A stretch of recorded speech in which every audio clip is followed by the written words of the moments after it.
জয় গোপাল জয় জয় রাধা রমন হরি গোবিন্দ জয় জয় গোবিন্দ জয় জয় গোপাল জয় জয় রাধা রমন হরি গোবিন্দ জয় জয় হে কৃষ্ণ গোবিন্দ হরে মুরারে হে নাথ নারায়ণ বাসুদেব হে কৃষ্ণ গোবিন্দ হরে মুরারে হে নাথ নারায়ণ বাসুদেব গোবিন্দ জয় জয় গোপাল জয় জয় রাধা রমন হরি গোবিন্দ জয় জয়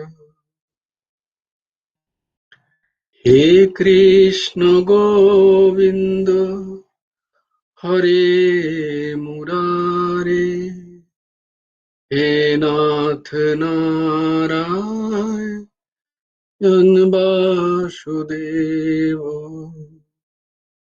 গোবিন্দ জয় জয় গোপাল জয় জয় রাধা রমন হরি গোবিন্দ জয় জয় হে কৃষ্ণ গোবিন্দ হরে মুরারি হে নাথ নারায়ণ বাসুদেব গুরুর ব্রহ্মা গুরুর বিষ্ণু গুরুর্দেব মহেশ গুরুর সাক্ষাৎ পরব্রহ্ম তস্मै শ্রী গুরবে নমঃ কৃষ্ণায় বাসুদেবায় হরয়ে পরমাত্মনে প্রণতক্লেশনাশায় গোবিন্দায় নমো নমঃ কৃষ্ণায় বাসুদেবায় দেবকীনন্দনায় চ নন্দগোপকুমারায়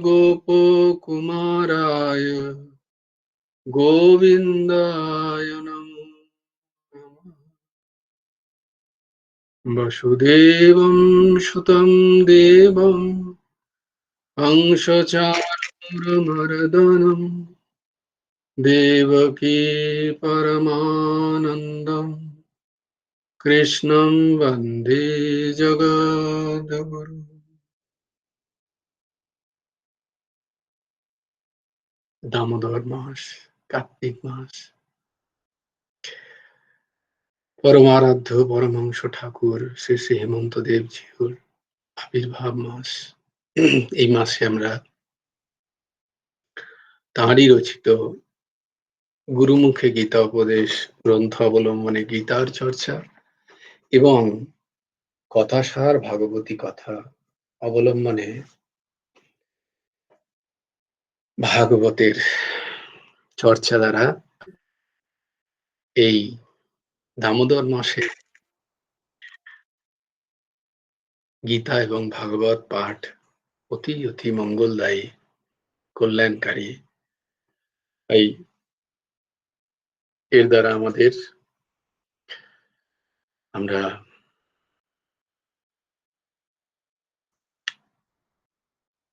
জিহ্বা, মন, শ্রবণেন্দ্রিয়, বাক্যেন্দ্রিয় এসব পবিত্র করার চেষ্টা করছি সম্পূর্ণ গুরুদেবের দয়ায়, অহৈতুকী দয়ায়। এসো আজকে আমরা শ্লোকগুলো শ্রবণ করি। ঊর্ধ্বসীমা আজকে বলবে শ্লোকগুলো। ভালো।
সাধু, খুব সুন্দর। জয় গুরু রাধেশ্যাম। খুব সুন্দর। তাহলে আমরা শ্রীমদ্ ভগবদ গীতার কোন অধ্যায় করছিলাম? হুম, ঊর্ধ্বসীমা বলো। ও আচ্ছা, আচ্ছা। তাহলে আগেই ঠিক আছে। প্রশ্ন করো। কি প্রশ্ন? না, কর্মসংস্থান আছে। ও বেশ, বেশ। না তোমার প্রশ্ন কি শুনি?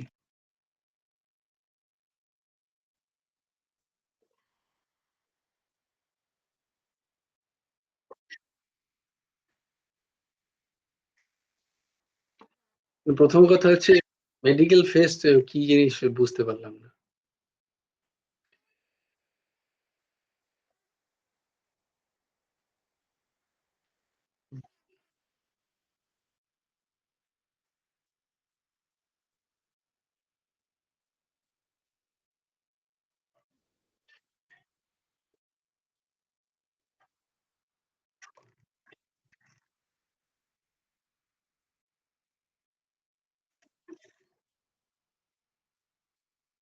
বিগতস্প্রিয়, হ্যাঁ, ভয়ক্রোধে, হ্যাঁ,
দারুণ, দারুণ প্রশ্ন, দারুণ প্রশ্ন একটা।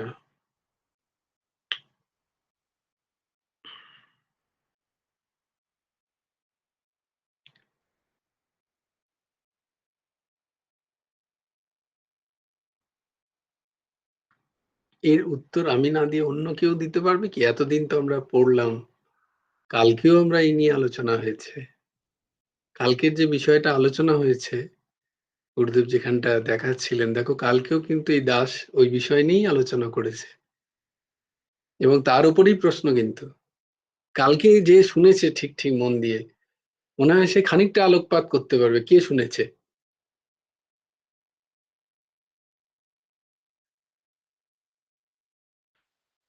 ঠিক আছে। অন্য সময় হলে বলতাম যে কি বলে, রেফার দ্য ইয়েস্টারডেজ ভিডিও। ও, তুমি তো কালকে ছিলে না তাই না? আচ্ছা আচ্ছা, ঊর্ধ্বসীমা ছিল না না? তুই ছিলি কালকে? হ্যাঁ কালকে তো ছিলি।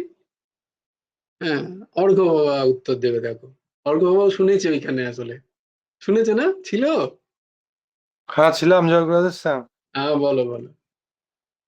ওই গুরুদেব একটা কথা কেটে যাচ্ছে, শুনতে পাচ্ছি না। সন্ন্যাস অবলম্বন করিলে মানে হুম ওই জায়গাটা কি মানে হুম মানে অশুদ্ধ অন্তঃকরণ হেতু সন্ন্যাসের ফল জ্ঞাননিষ্ঠা অসম্ভব, এরকম একটা মানে যতক্ষণ না আমি কর্মটাকে ঠিক করে করব হুম ততক্ষণ আমার অন্তঃকরণ শুদ্ধ হবে না। হুম সেই জন্য তো সন্ন্যাসের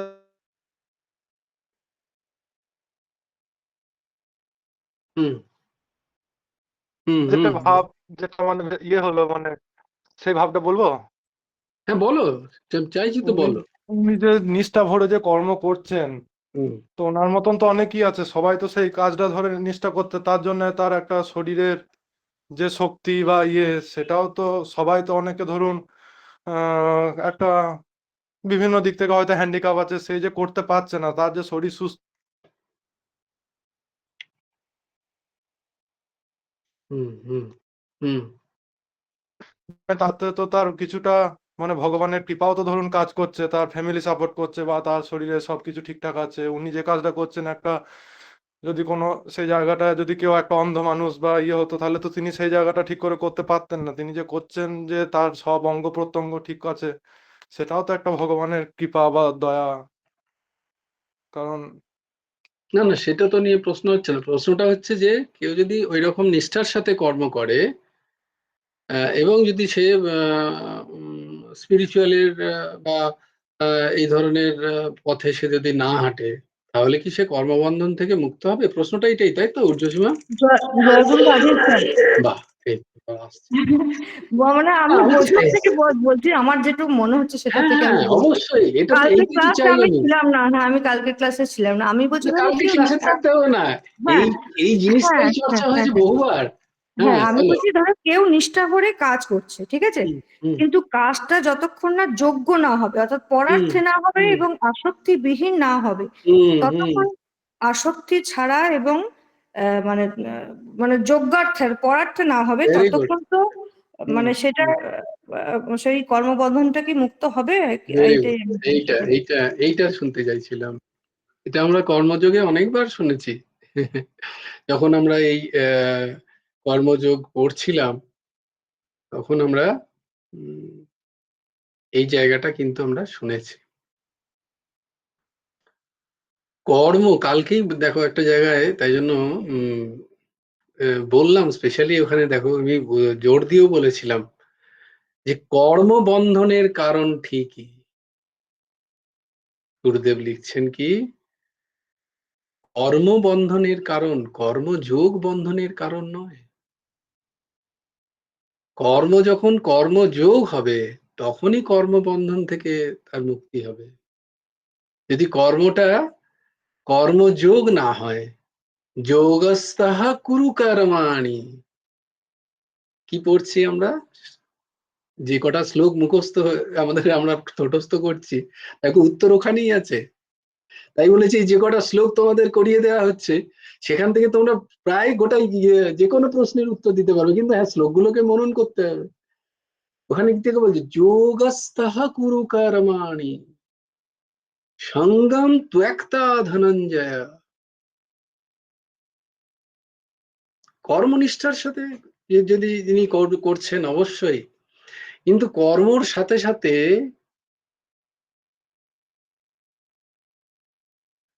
একটা সূক্ষ্ম বলে দিই, যদিও এটা আমার বলার কোনো অধিকার নেই, কারণ আমি নিজেই কর্ম করতে পারি না ভালো করে, আমার সেই স্থিতিও নেই, আমার নিষ্কাম কর্মও হয় না, তো আর আমার কর্ম করার ইচ্ছাও নেই, এই জন্য মানে আমি খুব রজগুণী, খুব কর্ম করতে চাই না, আমি চরম তমগুণী একটা জীব। তাই এটা আমার কথা বলে নিও না তোমরা, এটা শাস্ত্রের কথা বলে নাও, সিদ্ধান্তের কথা বলে নাও। আমি পড়েছি, আমি উগড়ে দিচ্ছি মাত্র, এর মধ্যে আমাকে ধরো না, কিন্তু আমাকে টেনো না, কারণ আমি সত্যিই খুবই তমগুণী প্রকৃতির, কর্ম আমি একেবারেই করতে চাই না। তো যারা কর্ম করেন, যাদের কর্মের প্রতি অত্যন্ত নিষ্ঠা আছে, তাদের চরণের ধুলের যোগ্য আমি নই। তাই আমি বলছি না যে তিনি ভুল বা ঠিক বা কোনো জায়গায়, আমি যেটা আহ শাস্ত্রের যা কথা, যেটা সিদ্ধান্ত, সেই সিদ্ধান্তটাই তোমাদের আমি শোনাচ্ছি। এটা হচ্ছে, আমি কর্ম করছি নিষ্ঠার সাথে, খুব ভালো করে শোনো, আমি কর্ম করছি নিষ্ঠার সাথে, এইটাই একটা, এটা কে করছে, এই যে কে করছে কর্মটা, আমি আমি ভাবটা এই যে দেখো রয়ে যাচ্ছে। দারুণ দারুণ, দিদি একদম ঠিক ঠিক ধরে নিচ্ছে, আমি করছি কর্ম নিষ্ঠার সাথে, এই যতক্ষণ আমি আছে ততক্ষণ তোমার মুক্তি কোথায়?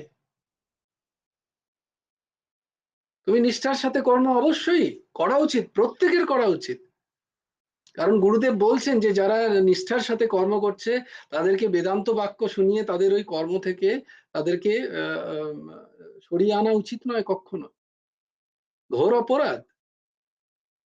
যারা নিষ্ঠার সাথে কর্ম, তারা প্রণম্য ব্যক্তি, তারা অত্যন্ত প্রণম্য ব্যক্তি। কিন্তু প্রশ্ন হচ্ছে, যদি এখানে তোমার প্রশ্ন যেটা, সেই প্রশ্ন যদি আসে, তাহলে বলবে না কে কর্ম করছে, কর্ম আমি করছি নিষ্ঠার সাথে, তাই যতক্ষণ আমি কর্ম করছি তাই সেই কর্মের ভোগ আমাকে ভুগতে হবে,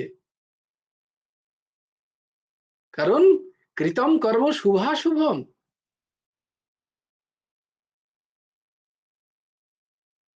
আমাকে কৃতকর্ম ভোগ করতেই হবে। যদি না আমি ইয়াত কারোষি ইয়াদস্নাসি ইয়াজ্জুহোসি দাদাসি যৎ সমস্ত ভগবান চরণে অর্পিত না করতে পারি, যদি আমি নিষ্ঠার সাথে করি এবং সেখানে ওই নিষ্ঠার প্রতি যদি আমার কারুর প্রতি বদান্যতা না থাকে, যে ভগবানের দয়ায়, প্রভুর দয়ায়, আমার মাতা পিতার দয়ায়, আমার গুরুর দয়ায়, তার অশেষ দয়ায় আমার শরীর ভালো থাকে, তাই আমি নিষ্ঠার সাথে কর্ম করতে পারি, আমার এই নিষ্ঠাটাও তাদেরই দেওয়া, এটা হচ্ছে তাকে অর্পণ, অর্পণ বুদ্ধি, আমি নিষ্ঠার সাথেই কর্ম করছি, কিন্তু এতে আমার কিছু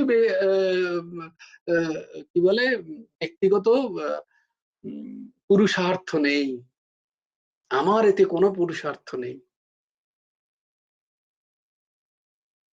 এইটা হচ্ছে তোমার প্রশ্নের উত্তর, এটা কিন্তু ওই মহান ডাক্তারবাবুর সমালোচনা নয়, কারণ উনি যেখানে বলছিলেন তা তিনি স্পেকটেটর দেখে বলছেন।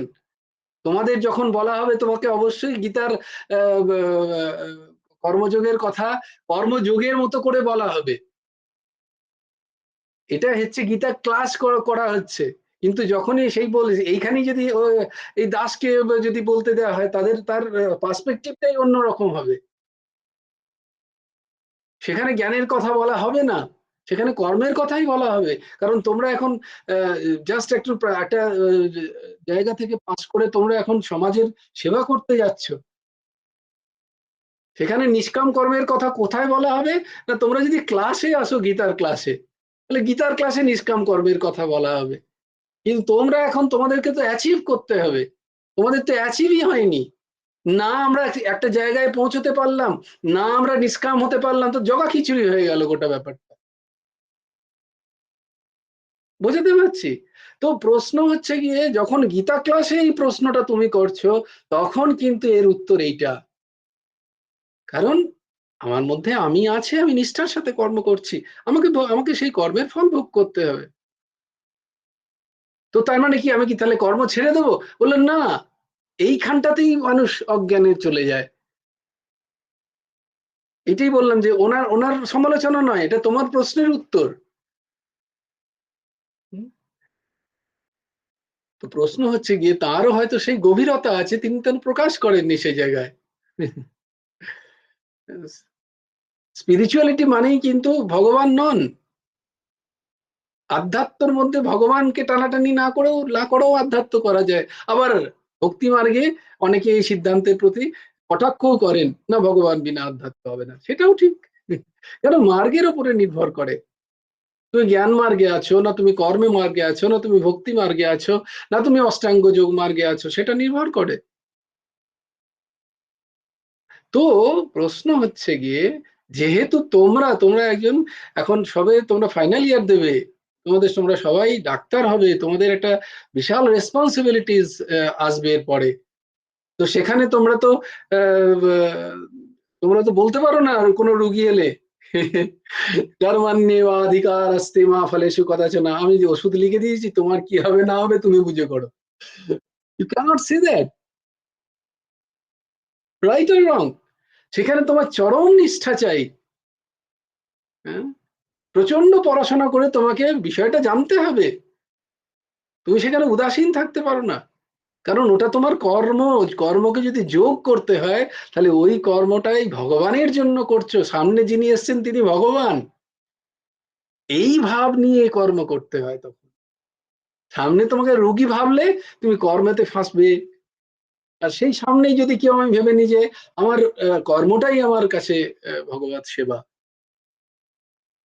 তার যদি ওই ভাবনা হয় এবং তার যদি ওই সমস্ত কিছু অর্পণাত্মক বুদ্ধি থাকে যে না, এর মধ্যে আমি কোথাও নেই, আমার নিষ্ঠা কর্মই আমার যোগ, আমার ভগবত আরাধনা, সেখান থেকে আমার কোনো প্রাপ্তির বলে আমার কোনো জায়গা নেই। আমি নিষ্ঠার সাথে কর্ম করেছি, সেখানে কি পেয়েছি না পেয়েছি আমার দেখার প্রয়োজন নেই। এরম যদি তার ভাব থাকে, নিশ্চয়ই সেই কর্ম তাকে মারতে পারবে না। হুম? তো এর মানে এই নয় যে যিনি আমরা যারা জ্ঞান মার্গে, আমরা যারা এই যে গীতার ক্লাস করছি বা গীতার অধ্যয়ন করছি, জ্ঞান মার্গের কথা পড়াশোনা করছি, সেখানে কর্মের নিন্দা মানে আসক্তিযুক্ত কর্মের নিন্দার কথা হচ্ছে। কর্মের ফলের আসক্তির প্রতি, কর্মের ফলের স্পৃহা। আমি নিষ্ঠার সাথে কর্ম করে যদি আমার মধ্যে যশ প্রাপ্তির ইচ্ছা থাকে, ধনপ্রাপ্তির ইচ্ছা থাকে, আমার যদি অভিমান থাকে নিজের পুরুষকারের প্রতি, তাহলে সেটা বন্ধনের হবে। কারণ নিষ্ঠা অনেক অনেক প্রকারে কাজে থাকে। নিষ্ঠা তো আমরা কোনো অর্গানাইজেশনে আমি অত্যন্ত নিষ্ঠাবান হয়ে কাজ করি, কারণ আমার সেখানে পদোন্নতির ইচ্ছা আছে। আমার যদি এইরকম ইচ্ছা থাকে, তাহলে তো আমাকে সেটা ভুগতে হবে। কিন্তু ওনার যদি দৃষ্টিকোণটা এই জায়গায় থাকে যে না, এখন আমি কর্মই আমার নিষ্ঠা, কর্মই আমার পুজো, কর্মই আমার ওয়ার্ক ইজ ওয়ার্শিপ, যদি সেই জায়গা সত্যি সত্যি জায়গা সেই জায়গাটা থাকে, তবে হ্যাঁ, সেই কর্ম তাকে বাঁধতে পারবে না। কারণ সেই কর্মের সাথে তার কোনো সংযোগ নেই। তিনি সেখান থেকে কিছু চান না। তিনি বলছেন যে এটা আমি কর্ম পেয়েছি, আমি নিষ্ঠার সাথে এটা পালন করি। এইরকম ব্যক্তির হৃদয় তাড়াতাড়ি পরিষ্কার থাকে, খুব তাড়াতাড়ি তারা আগে বেরিয়ে যেতে পারেন। এরকম অনেক আছে আমার মতো যারা ঢঙি, বড় বড় কথা বলে অথচ ভেতরে কোনো নিষ্ঠা নেই, তমোগুণী, অত্যন্ত প্রমাদী জীব। তারা এরকম বড় বড় কথা বলতেই থাকবে, তাদের জীবনে কোনোদিন কিচ্ছু হবে না। কিন্তু একজন যে অতি নিষ্ঠাবান কর্মী, তার তার কর্মক্ষেত্রে তিনি অত্যন্ত নিষ্ঠার সাথে কর্ম করেছেন, কিন্তু সেখান থেকে তিনি নিষ্ঠা মানে সেখান থেকে তিনি কিছু আশা করেননি। কি পেলেন বা পেলেন না, তিনি দেখেননি কত স্যালারি ঢুকলো তার ব্যাংক অ্যাকাউন্টে, তিনি না ঢুকলেও তিনি সেই নিষ্ঠা দেখিয়েছেন, ঢুকলেও সেই নিষ্ঠা দেখিয়েছেন। এইরকম ব্যক্তির মন খুব তারা, যেটা গীতায় বলছেন ভগবান, ওটাই কর্মযোগ। কারণ আমার সাথে ওই কর্মের সাথে আমার তার ফলের প্রতি আমার কোনো ভ্রুক্ষেপ নেই। আমি যে কর্মটা করি সেটা নিষ্ঠার সাথে করি। সেখানে আমাকে কেউ যেন আঙুল তুলতে না পারে। এইরকম ব্যক্তির মন খুব সরল হয়, খুব মন ভেতর থেকে তারা খুব পরিষ্কার হন। আর তারা খুব তাড়াতাড়ি ভগবত প্রাপ্তি, যেখানেই যান, জ্ঞান প্রাপ্তি যাও, ভগবত প্রাপ্তি যাও, কর্মযোগে যদি তারা নিষ্কাম কর্মযোগে যায়, কারণ নিষ্কাম কর্মযোগ তো চাই জ্ঞান প্রাপ্তির জন্য। সেটা আমরা গতকালই দেখলাম। কর্ম ব্যতীত কর্ম সন্ন্যাস দুঃখের কারণ। তো এরম এরম ব্যক্তি যখন কোনো সৎ ব্যক্তির সান্নিধ্য আসে, তারা আমূল পরিবর্তন হয়ে যান সঙ্গে সঙ্গে। কারণ তাদের মন পরিষ্কার থাকে, স্বচ্ছ কাঁচের মতো। তাদের কোনো গিল্টি ফিলিংস থাকে না, তাদের কোনো লুকোনোর জায়গা নেই। দে আর ভেরি স্ট্রেট ফরওয়ার্ড। এরম ব্যক্তি যদি কখনো, আমরা যদি সেরম ব্যক্তিত্ব নিজেদের মধ্যে তৈরি করতে পারি, যে না আমরা যখন কর্ম করছি, তখন সেই কর্মটাই আমার পুজো, সেই কর্মটাই আমার ভগবত আরাধনা। যে যে রূপে, আমরা তো সেটা বারবার এই দাস বলেছে, যে যেরম রূপে আমরা প্রারব্ধে বসে যা পেয়েছি, আমরা কেউ পিতা, আমরা কেউ মাতা, আমরা কেউ পুত্র, আমরা কেউ কন্যা, আমরা কেউ স্বামী, আমরা কেউ স্ত্রী, যে যে রূপে আমরা প্রারব্ধ অনুযায়ী পেয়েছি, সেখানে সেইটি সব থেকে সুন্দর করে করাই হচ্ছে ভগবানের প্রসন্নতা। কারণ ভগবান তোমাকে ওই অভিনয় করতে দিয়েছেন। সেখানে যদি তুমি অভিনয় ঠিকঠাক না করো, তাহলে তো ফেলিয়ার হয়ে যাবে অ্যাক্টিং এ। হ্যাঁ, দেখো একজন নাটকে যে ভিলেনের অভিনয় করছে, সে কত বাজে অভিনয় করলে তবে লোকে বলে মার মার, একে তো বাজে লোক, একটা মানে চিন্তা করো তার অভিনয়টা কত ভালো। সেটা তো করতে হবে, না হলে তো হবে না। তোমার যে প্রশ্ন সেটা খুব সুন্দর একটা প্রশ্ন, কিন্তু এটা এই কি বলে, জ্ঞানের বা আধারের তারতম্য অনুযায়ী এর উত্তর হয়। এটা সবাইকার জন্য এক উত্তর নয়। কারণ ওই যে তোমাকে বলেছি না, তম আর সত্য দুটো গুণকেই এক রকম লাগে। যিনি সত্য গুণ আদিষ্ট, তিনিও কোনো কর্ম করেন না, তার কোনো কর্মের প্রয়োজন হয় না। আবার তমগুণী আমার মতো যারা, সেও সবসময় শুয়ে থাকে, তারও কোনো কর্মের প্রয়োজন নেই, কারণ তার কিছু ছায়া পড়ে থাকলেই হলো। কিন্তু এই দুটো এক নয়। অতি আলো আর অন্ধকার একই, দুটো কি দেখা যায় না? হ্যাঁ, তাই এই এই এই জায়গাগুলোকে খুব পরিষ্কার থাকতে হয় এই সমস্ত বিষয়গুলোতে। তো এগুলো কি আধার অনুযায়ী, কারোর আধার নেই। হ্যাঁ, সেটাই কালকে চর্চা হয়েছে। আমার আধারই নেই সন্ন্যাস নেওয়ার, সম্যক ন্যাস হয়নি আমার, মনের মধ্যে সমস্ত ভোগ ইচ্ছা বেঁচে আছে, অথচ আমি কর্ম থেকে নিষ্কৃতি নিয়ে মালা জপ করছি। বলে হবে না, দুঃখের কারণ হবে তোমার জীবন। তোমার ভেতরে সম্পূর্ণ আসক্তি বর্তমান, অথচ তুমি যেহেতু কর্ম যেতে ভয় লাগে, সকালবেলা উঠে মর্নিং ডিউটি, কে যাবে নাইটে, সেই জেগে যুগে কাজ করে, এর থেকে সন্ন্যাস হয়ে যাওয়া ভালো। বড় বড় কথা বলো, হ্যাঁ ভালো থাকো, এরকম করো দু চারটে, কিছু মানুষ তো আসবেই, ব্যাস ওই দিয়ে চলে গেল। না না না না, এই ঘোর তমগুণী, ঘোর তমগুণী, ঘোর তম। দু চারটে শ্লোক মুখস্থ করে নিলাম, ব্যাস, আর কে দেখে, এই বাবাজি হয়ে গেল। তো এটা স্পিরিচুয়ালিটি নয়। তাই আমরা যে যেখানে যা পেয়েছি, সেইখানে নিষ্ঠার সাথে সেটি করা, সেটাই ভগবানের প্রসন্নতা, সেটাই ভজন। তারপরে বাকিটা করো না, কোনো অসুবিধা নেই। তারপরে যখন সময় পাবো তখন করো, তখন ভগবানের নাম নাও। এখন রোগী মরতে চলে যাচ্ছে, তুমি বলবে না আমার মালা আজকে হয়নি পুরো, বলে না হবে না এরকম। এটা ঠিক নয়। তোমার যেটা কর্ম সেটাকে সুন্দর করে করে সেই কর্মের ফল ভগবানকে অর্পণ করে দাও, ব্যাস, ইউ আর ফ্রি। তুমি যে ফল পাবে, একজন জ্ঞান নিষ্ঠ ব্যক্তি নিরন্তর বেদ পাঠ করে যে ফল পাবে, তুমিও একই ফল পাবে। এর মধ্যে কোনো সন্দেহ নেই। একজন নিরন্তর ভক্ত তিনি প্রেমপ্রাপ্ত হয়ে যে ফল পাবেন তুমিও এক ফল পাবে, সেই নিষ্কাম কর্মযোগী। কিন্তু হ্যাঁ, তাকে নিষ্কাম হতে হবে। তার মধ্যে সেই কর্মনিষ্ঠার মধ্যে তার যেন কোনো স্পৃহা, তার ফলের প্রতি যেন কোনো স্পৃহা না থাকে। এবং আমি করছি এই ভাব থেকে যতটা তার আহ কেউ একজন তো আমার এই নিষ্ঠা এনেছেন, তিনি তার জন্য। এই দিতে পারলে আস্তে, আস্তে আরো সুবিধা হয়। বা যদি নাও হয়, যদি অহং ভাবেও নিষ্ঠা থাকে, আমরা যে যেখানে করছি, যে যেখানে আছি এবং সেটা ভগবানের চরণে যদি বা ভগবান বিশ্বাস না থাকলেও আ সেখান থেকে যদি কোনো পাওয়ার ইচ্ছা কিছু না থাকে, সেবার ভাব থাকে, সেই নিষ্ঠা কিন্তু আমাদেরকে নির্মল করে। এটা গুরুদেব আগেও এক জায়গায় বলেছেন। যে জয় এরকম জয়গুরু কর্মযোগী রাধেশ্যাম। কর্মযোগী ভালো। হ্যাঁ, হুম। তুমি সে একটা কোন অধ্যায়ে ছিল না যে একটা লাইনটা মনে হচ্ছে সেই যজ্ঞায়া চরত কর্ম সমগ্রম প্রবিলিয়তে বলেছিলে না যে এটা হ্যাঁ, খুব হ্যাঁ, হ্যাঁ, হ্যাঁ। ইম্পর্টেন্ট। একটা দারুণ একটা বলেছিলাম তুমি বলেছিলে কর্মযোগের যে এটা খুব ইম্পর্টেন্ট, মানে পুরো কর্মযোগ বা জ্ঞানযোগ কোনোর একটা সারাংশের হ্যাঁ, মধ্যে ওটা কর্মযোগের পড়ে। বলেছিলাম পরাকাষ্ঠা, ওটা না কোথায় একটা? হ্যাঁ, কোথায় মনে হয় ওই লাইনটা মনে হচ্ছে ছিল ওইটাই, যে যজ্ঞায়া চরত কর্ম সমগ্রম প্রবিলিয়তে, হুম, এরকম। হুম, হুম। কর্মযোগের শ্রেষ্ঠ তো বিষয়টা হচ্ছে ওইটা।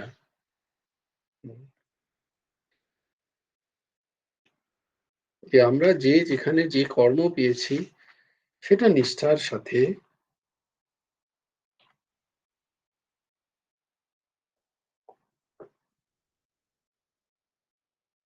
গত সংঘর্ষ মুক্ত, এরকম এরকম কিছু ছিল বোধহয় প্রথমটা, মনে পড়ছে না। গত সংঘর্ষ মুক্ত লাস্টে ছিল যজ্ঞায়া চরত কর্ম সমগ্রম প্রবিলিয়তে। বেশ।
নেটওয়ার্কটা ডিস্টার্ব করছে। তো তাহলে মূল কথা হচ্ছে এই জায়গায়। তবে এই ধরনের ডাউট খুব ভালো। এই যে দেখো, এর থেকে প্রমাণ হয় যে ঊর্ধ্বশী মায়ের মধ্যে চিন্তন চলছে। এই চিন্তনটার খুব প্রয়োজন। এই যে স্মরণ, এটার খুব প্রয়োজন। এটার থেকে আমরা ঠিক জায়গাটা খুঁজে পাবো একদিন না একদিন। হ্যাঁ, কারণ চিন্তন যদি না হয়, মনন যদি না হয়, তাহলে কোনোদিনই আমাদের কাছে বিষয়গুলো ধোঁয়াশাপূর্ণ থেকে যাবে। কেউ যদি এরকম একটা প্রশ্ন করে দেয় কখনো, তাহলে আমরা নিজেরাই কনফিউজ হয়ে যাব। তাই তো, ব্যাপারটা তো কিছু শুনেছিলাম কিন্তু এখন ভুলে গেছি। তো এরম যেন আমাদের কাছে ক্রিস্টাল ক্লিয়ার হয় জায়গাগুলো। হুম, যেন কোনো দ্বন্দ্ব না থাকে। এবং বারবার তোমরা এই প্রশ্নগুলোকে নিয়ে আসবে, তবে গিয়ে আলোচনা হবে এবং সেগুলো আমাদের আরো বেশি বেশি আমাদের যে চিত্তকে শোধন করবে এবং আমাদের ধ্যান ধারণা গুলোকে স্পষ্ট হবে আমাদের। আমরা কিন্তু বারবার এই চিন্তন যেন আসে। খুব ভালো, খুব সুন্দর।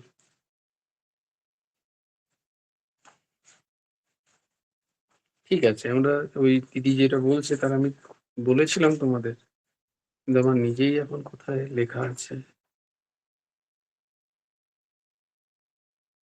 আগে সেটা খুঁজে পাচ্ছি না, আমরা পাবো নিশ্চয়ই। চলো আজকে আমরা এখানটা দেখি। দেহপুরে পরগৃহের ন্যায় অবস্থান, 46 নম্বর অনুচ্ছেদে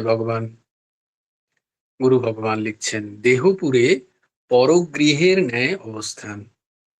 চিত্তশুদ্ধি ব্যক্তির কর্মসন্ন্যাসী শ্রেষ্ঠ। যার চিত্ত শুদ্ধ হয়ে গেছে তার কর্মসন্ন্যাস শ্রেষ্ঠ। শুদ্ধ চিত্ত কর্মসন্ন্যাসী ব্যক্তি এই নবদ্বার বিশিষ্ট দেহপুরে পরগৃহের ন্যায় অবস্থান করে। যাদের চিত্ত শুদ্ধি হয়ে গেছে তারা এই দেহকে আর নিজের ঘর বলে মনে করেন না, তারা ভাড়া বাড়িতে আছে এরকম ভাবেন। যে যখন খুশি কেউ বলতে পারে যে তোমার এই ভাড়া বাড়ি, তোমার এটা ভাড়া বাড়ি ছিল, তুমি এটা থেকে ছেড়ে দাও এবার, তার কোনো দ্বিধা হবে না সেটা ছাড়তে। তাই তারা বলছেন তারা পরগৃহের ন্যায় বাস করে। অপরের গৃহে যদি আমরা দুদিন বাস করি, তো সে যদি বলে দুদিন পরে আর মনে হবে কি সেখানে থাকতে? এমনি যারা বিবেকী হবে তারা তো এমনিই ছেড়ে চলে যাবে। যিনি যার বাড়িতে গেছে তিনি হয়তো খুব ভালো মানুষ, তিনি কিছু বলবেন না, কিন্তু আমাদেরই মনে হবে যে না, বেশি দিন এখানে থাকা উচিত নয়। বা কখনো যদি কোনোভাবে তার ভাব থেকে প্রকাশ হয়ে যায়, যিনি বিবেকী হবেন তিনি তখনই সেখান থেকে বেরিয়ে যাওয়ার উপক্রম। এই নয় যে না না আর দুটো দিন থাকি না, আর দুটো দিন থাকি না, বলবে কি কেউ? বলবে না তো। তাহলে বলছে যে বলছে বলবো না। তাহলে এই দেহতেও তারা পরগৃহের মতো বাস করে, এই দেহটাকে তারা নিজের গৃহ তখন আর মনে করে না। আমাদের যত দোষ হয় আমরা এই দেহটাকে নিজের গৃহ বলে মনে করে নিয়েছি, দেহটাকে নিজের বলে মনে করে নিয়েছি। এই দেহর সাথে যে আমাদের কোনো সম্পর্ক নেই এটা আমরা স্বীকার করতে চাই না। এটা ভগবান দিয়েছেন একমাত্র তাকে প্রাপ্তির জন্য, তার শ্রীচরণ প্রাপ্তির জন্য। এই উদ্দেশ্য আমাকে কেউ তো বলেইনি। তাই ছোটবেলা থেকে তো আমি ভেবেছি এটাই বোধহয় আমার দেহ, এটা আমারই সম্পত্তি, তাই আমি যা কিছু করতে পারি এটাকে নিয়ে। এটা আমার জীবন, আমার শরীর, আমি যা কিছু করতে পারি। বলছি যখন এবার তোমাকে বলা হবে বেরিয়ে যেতে, তখন বলবে না আমি কেন বেরোবো, তো যত অশান্তিটা এইখানে। তখন বলবে আমি কেন যাব, আমি তো এতদিন মনে করেছি 5 বছর 10 বছর 20 বছর 30 বছর 40 50 বছর ধরে আমি মনে করেছি এটা আমার, আমি এই দেহ, এটা আমার দেহ, তাই আমি কেন আজকে আমাকে তুমি বেরিয়ে যেতে বলছো? তখন যদি তোমায় নোটিশ দেওয়া হয় তখন তোমার সেটা বিশ্বাস হয় না। আর কোনো কোর্টও নেই, কারণ সুপ্রিম কোর্ট পর্যন্ত সেও এসে তোমার সেই বলছে তোমাকে, বলছে যে আরে বাবা এই দেখ আমি তোকে দিয়েছিলাম, আর আজকে আমিই তোকে বলছি বেরিয়ে যেতে, বেরো। না কেন বেরোবো না, এই নিয়ে যত কান্নাকাটি।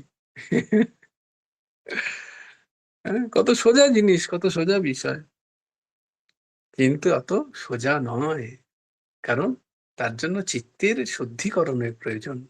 এটাকে বোঝার জন্য, এটাকে উপলব্ধি করার জন্য, সেই স্থিতিতে আসার জন্য চিত্তের শুদ্ধিকরণ অতি প্রয়োজন। চিত্তের শুদ্ধিকরণ না হলে এটা ঠিক অনুধাবন হয় না।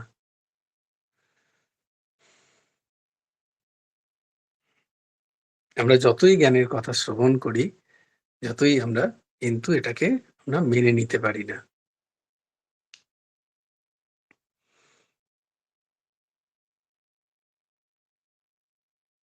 যেমন অতিথি পরগৃহে আগমন করিয়া তৎকৃত স্তুতি নিন্দাদি দ্বারা হৃষ্ট বা দুঃখিত হন না, এবং সেই গৃহে তাহার মমত্ব বুদ্ধি প্রভৃতিও উপস্থিত হয় না। ধরো ভাড়া বাড়িতে আছি, কেউ এসে বললো ভাইটা কি দারুণ রে, তোমার যদি অত্যন্ত মমত্ব বুদ্ধি থাকে ওই ভাড়া বাড়িতে, তাহলে তোমার মনে হয় তাহলে আমি একটা ভালো বাড়িতে আছি। যদি আগে থেকেই নোটিশ দিয়ে দেয় মালিক যে এই তুমি আর 3 দিন 3 মাসই দিয়েছি, 3 মাস পরে ছাড়তে হবে, তখন এসে যদি কেউ বলে যে কি সুন্দর বাড়িটা, 3 মাস পর তো ছাড়তেই হবে, কিসের বাড়ি, আমার থোড়ি বাড়ি, এটা তো ওর বাড়ি। বা হয়তো কেউ গালাগা উপয়োগ হতো, বাড়িটা নিন্দা করতে লাগলে বাজে বাড়ি একটা ফালতু, তখন সে বলে, 3 মাসই তো থাকবো, আরে কি ব্যাপার। দেখো, তার মানে স্তুতিতেও তোমার কোনো ভালো বোধ হবে না, আর নিন্দাতেও তোমার কোনো অসন্তুষ্ট হবে না, বরং তোমার আনন্দ হবে। নিন্দা করলে আচ্ছা ভাই ভালো, খারাপ হয়েছে ভালোই হয়েছে, আমাকে তো 3 মাসই থাকতে হবে। কিন্তু এখানে দেখো, আমাদের যদি বাড়িতে আমরা যারা নিজেদের বাড়ি মনে করি, সেই বাড়িতে কেউ যদি বলে ভালো, কি সুন্দর বাড়িটা, কত ভালো রং করেছো, কত সুন্দর সাজিয়ে রেখেছো, একদম সেদিন এত ভাল লাগে, বুক ফুলে ওঠে। আর যে যে বললো তাকে তো কি খাওয়াই, কোথায় বসাই, না না আর 1 কাপ চা খেয়ে যান, তাকে টানাটানি হিজড়াহিজড়ি। আর কেউ একজন বললো তোর বাড়িটা কি এটা করেছো, এটা একটা রং হয়েছে, তো মনে মনে ভাববে আমি কি তোমায় জিজ্ঞেস করেছি আমার রংটা ভালো না খারাপ? কতক্ষণে বেরোতে পারলে জমের অরুচি, বেরোতে পারলে বাঁচি।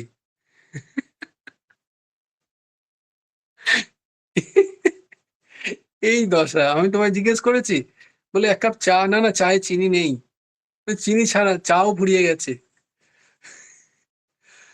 তো সে চাইলেও দিই না আমরা, তো আমাদের এই স্থিতি। হুম, হুম। তো আমরা, কারণ আমাদের মধ্যে মমত্ব বুদ্ধি তৈরি হয়ে গেছে, যা আমার নয়, যা থাকবার নয় আমার, যেখান থেকে আমাকে বেরোতেই হবে একদিন, যেখান থেকে আমার অতি প্রিয়জনরাও বারবার বেরিয়ে চলে যাচ্ছে, তারপরেও আমার জ্ঞানের উদ্রেক হয় না। আমি ভাবি আমি থেকে যাব এখানে বোধহয়। হ্যাঁ, কি অদ্ভুত, কি অদ্ভুত। যে যে চার দেওয়ালটা থেকে আমি আমার প্রিয়জনদেরকে টাটা করে দিলাম, সেই চার দেওয়ালকে ভাবি মনে হয় যেন আমি থেকে যাব এখানে।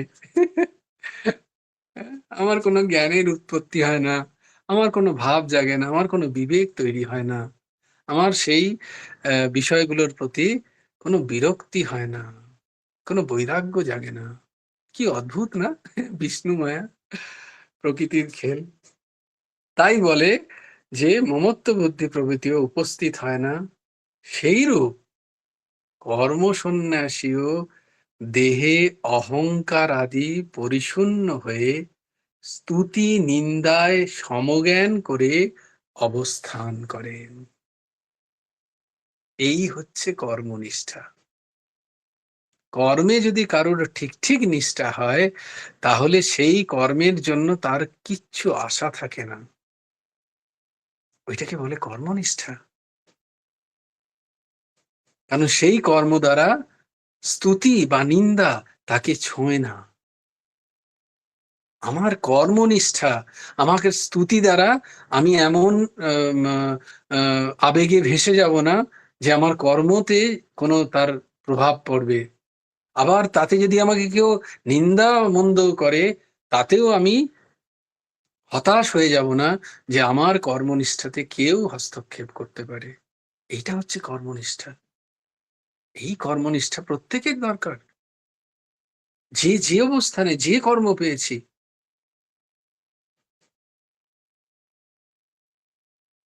কারণ সেখানে স্তুতি নিন্দায় সমজ্ঞান দ্বারা অবস্থান করে। অতএব অবিদ্যা দ্বারা আত্মায় আরোপিত দেহাদি ব্যাপারের বিদ্যা দ্বারা বাধি যথার্থ সর্বকর্ম সন্ন্যাস।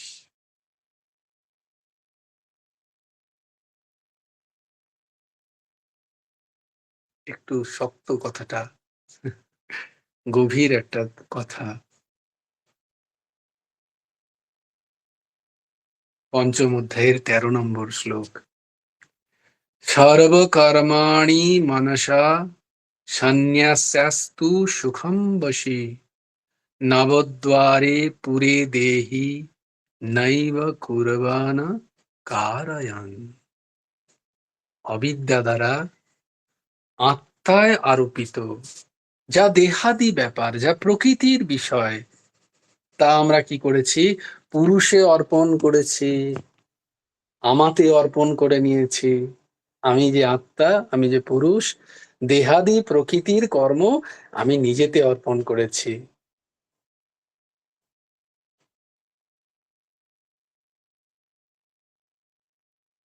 কিন্তু জ্ঞান দ্বারা, এই যে জ্ঞান দ্বারা দেহাদির কর্ম আত্মাতে যে অর্পণ হচ্ছে, অর্পিত হচ্ছে, এইটাকে বুঝে এর বাদ সাধন, এটাকে বুঝে নেওয়া, এটাকে বুঝে নেওয়া, কোনো কিছু ত্যাগের কথা বলা হচ্ছে না, এটাকে বুঝে নেওয়াই কর্মসন্ন্যাস। তখন তিনি যদি হাজার কর্ম করেন, তবুও তার ফল তাকে প্রাপ্ত হন না। কর্মসন্ন্যাসী যারা, যারা যোগী, যারা আত্মজ্ঞানী, তারা কর্ম করেন না তা নয়, তারা বহু বড় বড় কর্ম করেন, কিন্তু সেই কর্মে তার কোনো লিপ্ততা নেই, তার কোনো যোগ নেই সেই কর্মের সাথে। এইটা কর্মসন্ন্যাস। কারণ তিনি বুঝে গেছেন যে প্রকৃতির কাজ আলাদা, আমার পুরুষের কাজ আলাদা, আমি এর সাথে সম্পর্কযুক্ত নই। এই দেহ প্রকৃতি, দেহ, মন, বুদ্ধি, চিত্ত, অহংকার, স্থূল দেহ, সূক্ষ্ম দেহ, কারণ দেহ, সবকিছু প্রকৃতির অংশ। আমি দ্রষ্টা স্বরূপ আত্মা। তাই আমাতে অর্পিত যেন না হয় সবকিছু। তাই আমার দ্বারা যা কিছু কর্ম তখন হচ্ছে, তার ফলভোক্তা আমি নই, কারণ আমার দ্বারা কোনো কর্মই হয় না। আমি দ্রষ্টা স্বরূপ, আমি সর্বদা অকর্তা, এই বোধ তাদের হয়ে যায়। এটা কি বলা কর্মসন্ন্যাস? কর্মসন্ন্যাস মানে কর্মত্যাগ নয়। কর্মসন্ন্যাস মানে শুধু মালা জপ নিয়ে, নিয়ে বসে থাকা নয়। তারা চরম কর্ম করেন, কিন্তু কোনো কর্মে তাদের কোনো কর্তৃত্বপনতা নেই, আধিকারিত্ব নেই। সব কর্ম করেও তারা নিষ্কাম থাকেন।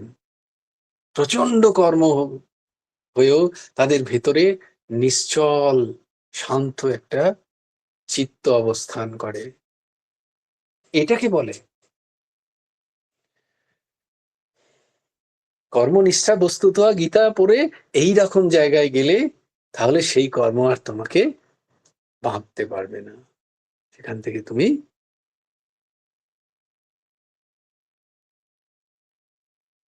বেরিয়ে যেতে পারবে, সেই সমস্ত কর্ম তোমাকে ভাবতে পারবে। খুব সুন্দর প্রশ্ন, খুব সুন্দর মনন চিন্তন, দারুণ। এইরকম প্রশ্ন এলে খুব ভালো লাগে, যে তোমরা কোথাও শুনছো, সেখানে তোমাদের একটা মনন হলো। এটাই হচ্ছে সার্থকতা, সৎসঙ্গের এটাই সার্থকতা। বাহ, খুব সুন্দর। এই মনন চিন্তনের খুব প্রয়োজন। জয় জয় শ্রী রাধে। আচ্ছা, এই আলোচনার সময় কলাপ্রিয়া শর্মিলা কিছু জিজ্ঞেস করতে চাইছিল বোধহয়, হাত তুলে তুলে। আজকে আমার নেটটা খুব ডিস্টার্ব করছে। হ্যাঁ, এতে চলে গেল শর্মিলা। হ্যাঁ, জয়গুরু রাধেশ্যাম। হ্যাঁ, জয় গুরু রাধে শ্যাম। তুমি হাত তুলছিলে বোধহয় কিছু জিজ্ঞেস করবে বলে। হ্যাঁ, ওই সোজাসুজি ভাষায় যেটা আমরা করি, কোনো কাজ করে যেটা বলি গুড়ার্পণমস্তু বা শ্রীকৃষ্ণ নম হুম, অর্পণমস্তু, হুম, ওইটাই বলছিলাম ওখানে। সেটা তো হ্যাঁ, তুমি বলে নমস্কার। দিলে বলে আর বলিনি। আচ্ছা, ও আচ্ছা আচ্ছা। ওটা। হুম।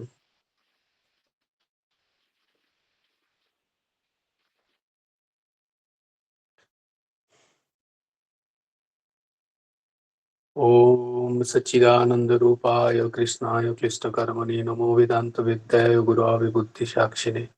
ओम सच्चिदानंद रूपाय गुरावि बुद्धि साक्षिणे श्रीमंताय वरिष्ठाय नमो क्लिष्टकर्मणे। जयति पराशर सूनु सत्यवती हृदय नंदन व्यास यस्यस्य कमलगलितं वाङ्मयमृतं जगत् शिवोति यशानुभवमखिलो श्रुतिसारमेकम् अध्यात्मदीपम् अतितितीर्षतां तमोहन्दम् সংসারিণাম করুণায় পুরাণ গুহ্যম তম ব্যাস শুনুমুপয়ামি গুরুম মুনীনাম। আমরা ছিলাম কথাসারি ভাগবতীর কথার দ্বিতীয় উল্লাস শুরুতে। আমরা ভক্তের উচ্ছিষ্ট শাকেই শ্রী ভগবানের পরিতৃপ্তি, এই কথা আমরা শ্রবণ করেছি, আমরা পান করেছি কর্ণকুহর দ্বারা। আজকে যেটা শ্রবণ করবো সেটা হচ্ছে বিদুর পত্নীর প্রেম ভাব। বিদুর ও বিদুর পত্নীর তারা দরিদ্র ছিলেন বটে, কিন্তু কৃষ্ণ প্রেমের দরিদ্রতা তাদের মধ্যে ছিল না। তাদের কি কৃষ্ণ ভক্তি, কি অদ্ভুত কৃষ্ণ প্রেম, তা কল্পনাও করা যায় না। কৃষ্ণ বলতেই তারা অজ্ঞান। শ্রী ভগবান ভক্তির বশ, তিনি কেবল ভক্তের নিকট প্রেম ভক্তি চান, প্রভু আর অন্য কিচ্ছু চান না।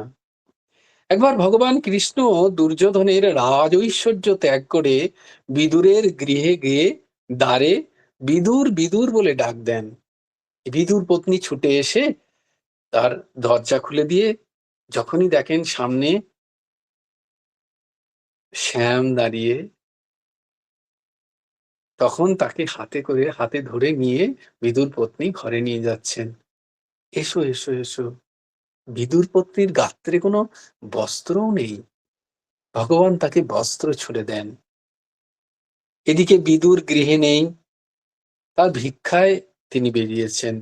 বিদুর পত্নী ভগবানের আগমনে তার প্রেমে পাগল হয়ে গোবিন্দকে কোথায় যে বসতে দেবেন সেইটা খুঁজে পাচ্ছেন না। কি বসবেন, কোথায় খাওয়াবেন, কি খাওয়াবেন সেই ভেবে আকুল।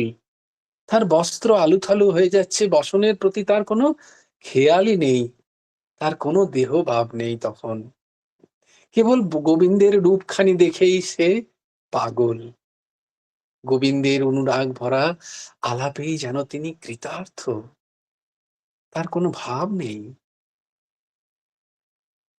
একটি খাটে গোবিন্দকে বসিয়ে গৃহকোণে এককাঁদি কলা পাকতে দেয়া ছিল, সেইটা নিয়ে এসে মাতা প্রেম ভরে গোবিন্দকে খাওয়াতে লাগলো।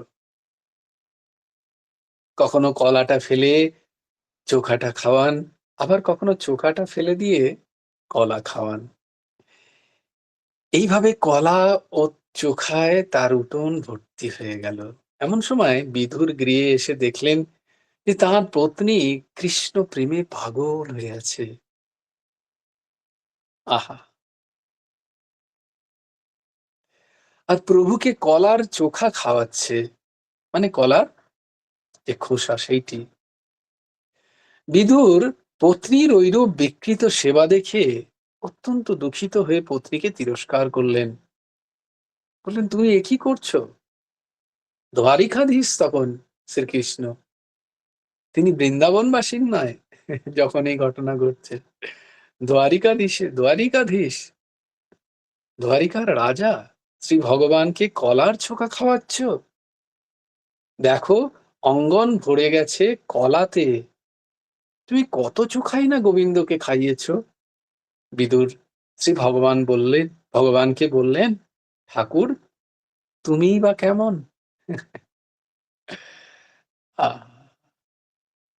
এই হচ্ছে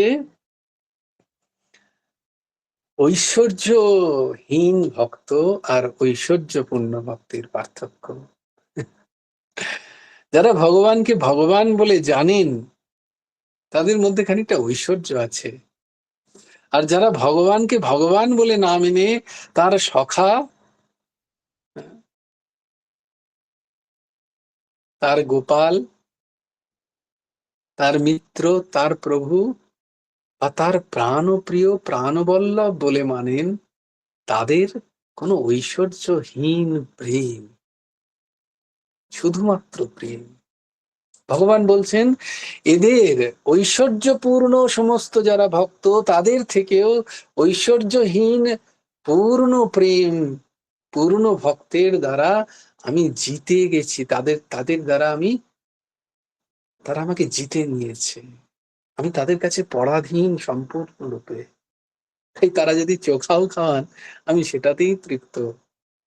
আমি তাদের বলি না যে আমি কলাটি খাবো। আহা! এই হচ্ছেন ভক্ত। যার কোনো ঐশ্বর্য নেই, যার জ্ঞানই নেই ভগবান। কিন্তু তাকে দেখেই প্রেমে পাগল। তার দেহসুধই নেই, তার নিজেরই দেহসুধ নেই, সে কি করে ভাববে? বিদুরের দেহসুধ আছে, তাই জন্য বিদুর ভাবছেন যে ভগবান আর এটা আমার স্ত্রী। তাই জন্য তিনি বলছেন, ঠাকুর তুমিও বেশ অদ্ভুত তো। ও তোমাকে এরকম প্রেমে পাগল হয়ে তোমাকে খোলা খাওয়াচ্ছে, তুমিও খেয়ে নিচ্ছ, তোমার পেটে লাগবে না? তুমি কি প্রভু অন্ধ হয়েছ? তুমি কেমন করে কলার চোখাগুলো খাচ্ছ? এটা কি করে খাচ্ছ তুমি? দিনেবেলা না হয় অন্ধ হয়েছে, কিন্তু খানেবেলা কি অন্ধ? তখন ভগবান বললেন, আহা বিদুর, তুমি জানো না যে দিনেবেলা যেমন প্রেমে অন্ধ, খানেবেলা ভগবানও সেইরূপ ভক্তর দান গ্রহণে অন্ধ হয়ে যান। যে যথা মাম প্রপদ্যন্তে তাম তথৈব ভজাম্যহম। তার তখন স্বকীয় ইচ্ছা থাকলেও সে কিচ্ছু করতে পারে না, কারণ সে প্রেমে পাগল হয়ে যায় ভগবান।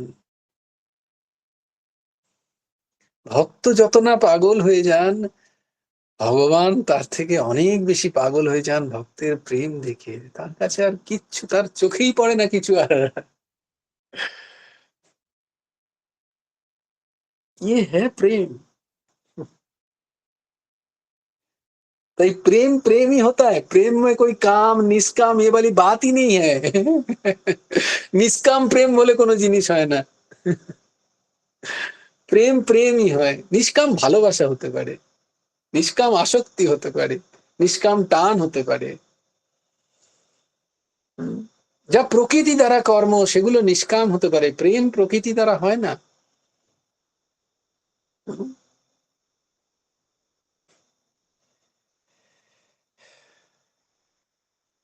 কৃষ্ণ প্রেম যেন জম্বু নদ হেম, সে প্রেম নীলকে না হয়।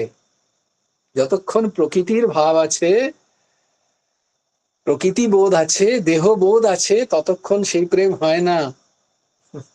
তাই কামনাযুক্ত প্রেমই হয় না। কামনাযুক্ত সেটা প্রেমই বলা যাবে না। যেখানে কাম আছে সেখানে প্রেম নেই।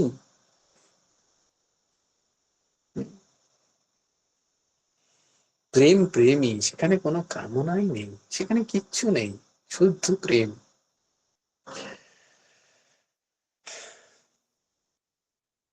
প্রেম লিপ্ত বস্তুর কোনো ভালো মন্দের বিচারই নেই।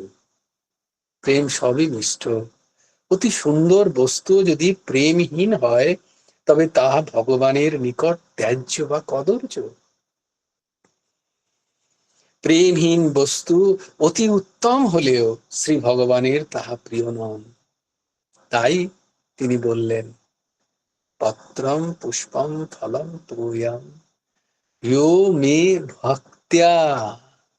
কে দিচ্ছে? ভক্ত্যা প্রয়চ্ছতি তদহম ভক্তু প্রহিতম আসনামি প্রয়তাত্মনা। আমাদের বলেছিলাম না, প্রয়তাত্মনার প্রতি আটকে গেল। প্রযত্ন সহকারে, সে তখন প্রযত্ন সহকারে, সে তখন বস্তু দেখে না। যার ভগবানের প্রেম হয়েছে সে তখন বস্তু দেখে না যে কি বস্তু। আহা,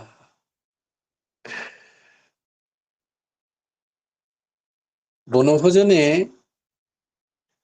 ভগবান ভগবান দ্বারিকাধীশ, সাক্ষাৎ বৈকুণ্ঠবাসী নারায়ণ, তিনি গোপাল রূপে এসে বৃন্দাবনে।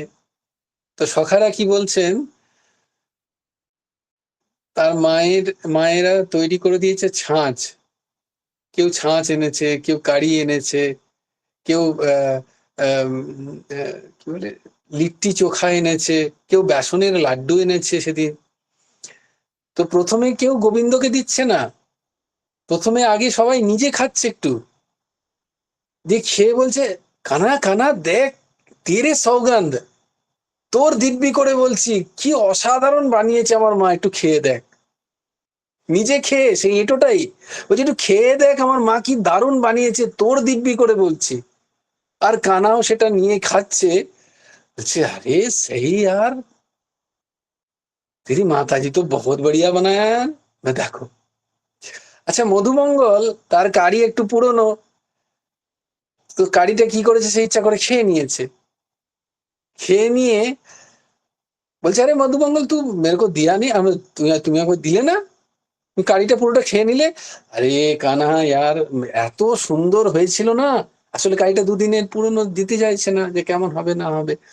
বলছে এত সুন্দর হয়েছে কারিটা যে যখনই আমি খেতে লাগলাম না, জিভে দিতেই আমি আর তোকে দেওয়ার সুযোগ পেলাম না, পুরোটাই খেয়ে নিলাম। কি অপূর্ব করেছে মা কারিটা। তো কানা কি বলছে, ঠিক আছে তুই দিলি না কিন্তু তোর ঠোঁটের ফাঁকে একটু লেগে আছে ওই কারি। তো ভগবান জিভ দিয়ে মধুমঙ্গলের ঠোঁটে লেগে থাকা কারিটা চাটছেন, সেইটা দেখে ব্রহ্মার সম্মোহিত হয়ে গেলেন, বলে ইনি ভগবান হতে পারেন না, পরমাত্মা হতে পারেন না। কারণ যেখানে বড় বড় পণ্ডিত বেদ আদি শাস্ত্র দ্বারা অর্চনা করে বিভিন্ন বিধি দিয়ে ভোগ লাগিয়ে সমস্ত মন্ত্র উচ্চারণ করে ভগবানকে অর্পণ করে বিধিপূর্বক, সমস্ত বিধিপূর্বক, একটুও বিধিতে সেখানে ত্রুটি নেই, সেই রকম বিধি দ্বারা প্রসাদ ভোগ তৈরি করে ভগবানকে অর্পণ করলেও ভগবান এইভাবে কোনোদিন খেতে আসেন না। আর আজকে মধুমঙ্গলের এটো লেগে আছে একটুখানি কারি ঠোঁটের পাশে, সেটা চাটবেন? পরব্রহ্ম পরমাত্মা হতেই পারে না, হতেই পারে না। তাই তিনি সম্মোহিত হয়ে গেলেন না, তার কারণ হচ্ছে ভগবানের লীলা। কারণ ভগবানকে সবাই চাইছেন যে ব্রজের, যশোদা মা যখন স্তনপান করেন সমস্ত ব্রজবাসী মারা বলছেন যে গোপাল আমার কাছে এই ক্রোড়ে কবে আসবে। যখন গোপাল গিয়ে নন্দ বাবার 9 লক্ষ ধেনু,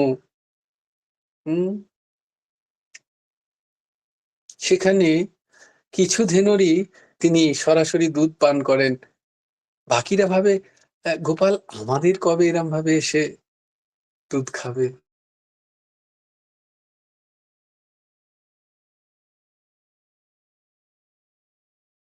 সমস্ত হবে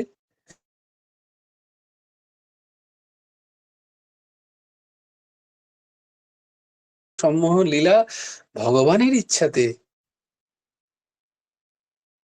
কারণ ওই 1 বছর ধরে তিনি সবাইকার ইচ্ছা পূর্ণ করলেন। ওই বছরে সমস্ত মায়েদের বিয়ে দিয়ে দাও গোপ বালকদের সাথে, আর যারা যারা তাদের মেয়েদের বিয়ে দেবে তারা মহান মহান পুণ্য ফলের অধিকারী হয়ে যাবে। তারা সবাই নিজেদের কন্যাদের সমস্ত তারা গোপ বালকদের সাথে বিবাহ দিলেন। গোপ বালকরা কে? সবাই কৃষ্ণ তখন, কারণ কৃষ্ণই সব রূপে 1 বছর ধরে লীলা করছেন।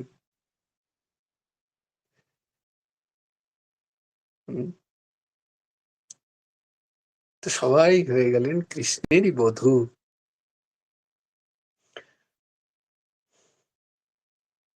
তাই বলছেন পত্র পুষ্প ফল জল অতি তুচ্ছ বস্তু যে আমাকে ভক্তি সহকারে দেয়, হে অর্জুন আমি তাহা অতি যত্ন সহকারে গ্রহণ করে থাকি। তাই নারদ ভক্তির সূত্র বলা হয়েছে সা কাস্মৈ চিৎ পরম প্রেম রূপা। সেই ভক্তি এক অনির্বচনীয় প্রেম রূপ, সেই প্রেমই পঞ্চম পুরুষার্থ। এই কৃষ্ণ প্রেমই জীবের জীবনের লক্ষ্য হওয়া উচিত। কৃষ্ণ প্রেম লাভের জন্যই সংসারে আসা। আমি বলছি না, গুরু ভগবান বলছেন, পরমহংস ঠাকুর শ্রী শ্রী হেমন্তদেব জি বলছেন যে এই সংসারে আসার কারণ একটাই, কৃষ্ণ প্রেম লাভ। প্রার্থনাও আছে শ্রী ভগবানের নিকট, নাথ যোনি সহস্রেষু ইয়েষু ইয়েষু ব্রজাম্যহম তেষু তিস্বচ্যুতা ভক্তিরচ্যুতাস্ত সদা ত্বয়ি। হে নাথ, আমি যে যে যোনিতে জন্মগ্রহণ করি না কেন, যেন সেই সেই জন্মেও তোমার চরণে আমার অচলা ভক্তি থাকে। তাই বিদুর পত্নীর মতো কৃষ্ণ ভক্তি সকলের কাম্য। আহা, যে ভক্তিতে একমাত্র প্রেম ছাড়া আর কিছুই নেই, সেখানে আত্মরতি বিন্দুমাত্র নেই, সেখানে কেবল কৃষ্ণরতি। কৃষ্ণের সর্বপ্রকারে তৃপ্তি সাধন করাই প্রেমের লক্ষণ। প্রেমে কোনো বিচার নেই, প্রেমে কোনো দোষ দর্শনও নাই। সেই প্রেম হলো ঈশ্বরে পরানুরতি। নদী কেন সাগরের দিকে ছুটে যায়, কোনো উত্তর নেই। পদ্ম কেন সূর্য উঠলে ফোটে, তার যেমন কোনো জবাব নেই। সেরূপ ভক্ত কেন ভগবানকে ভালোবাসে, তার কাছে কোনো উত্তর নেই। মীরাবাইয়ের প্রেম, শ্রী গৌরাঙ্গের প্রেম, শ্রী রাধিকার প্রেম তুলনাবিহীন, বাঁধন ছাড়া প্রেম। ব্রজ গোপীগণ, এখানেই দাসের মনে হচ্ছে যেন ভেতর থেকে বলি, পরম প্রভু শ্রী হেমন্তের প্রেম। ব্রজগোপীগণ গোবিন্দকে সর্বস্ব দিয়ে ভালোবেসেছিল। প্রাণ গোবিন্দ ছাড়া তাহাদের আর নিজের বলে কিছুই ছিল না। মাতা বিদুর পত্নীও সেই প্রেমের অধিকারিণী। বিষয়ের প্রতি, পতি পুত্রের প্রতি মমতা থাকিতে ওই প্রেমের অধিকারিণী হওয়া যায় না। শুনতে তো বড় কটু লাগছে, কিন্তু এটাই সত্যি। বিষয়ের প্রতি, পতি পুত্রের প্রতি মমতা থাকিতে ওই প্রেমের অধিকারিণী হওয়া যায় না। এই প্রেম সর্বহারার প্রেম। ওই প্রেমেই শ্রী ভগবান একমাত্র বশীভূত হন। যাহা আছে বিগত রজে ব্রজে। जय जय श्री राधे, जय जय श्री सीताराम, हर हर महादेव। भज गुरु हेमंत देव राधे श्याम, जप हरे कृष्ण हरे राम। जय जय श्री राधे, जय जय श्री राधे, जय जय श्री राधे। হরি বল, হরি বল, হরি হরি বল। জয় গুরুদেব, জয় গুরুদেব, জয় গুরুদেব। জয় জয় পরমহংস ঠাকুর শ্রী শ্রী হেমন্ত দেব জিউর জয়। জয় গুরু রাধে শ্যাম। বংশী বিভূষিত করান্নব নীরদাভাত, পীতাম্বরাদরুণ বিম্ব ফলধরষ্টা, পূর্ণেন্দু সুন্দর মুখাদর বিন্দ নেত্রা। কৃষ্ণাৎ পরাৎ কিমপি তত্ত্বহং ন জানে, ধ্যেয়ং সদা পরিভবগ্নমভীষ্টদোহং। तीर्थास्पदं शिवविरिञ्चिनुतं शरण्यं, वृत्त्यर्थाहं प्रणतपालो भवाब्धिपोतं। वन्दे महापुरुषते चरणारविन्दं, त्वक्ता सुदुत्वज सुरेप्सितराज्यलक्ष्मीं। धर्मिष्ठ आर्यवचसा जदगादरन्नं, मायामृगं दयितयप्सितमन्वधावत्। वन्दे महापुरुषते चरणारविन्दम्। नमो ब्रह्मण्य देवाय गो ब्राह्मण्य हिताय च, जगद्धिताय कृष्णाय गोविन्दाय नमो नमः।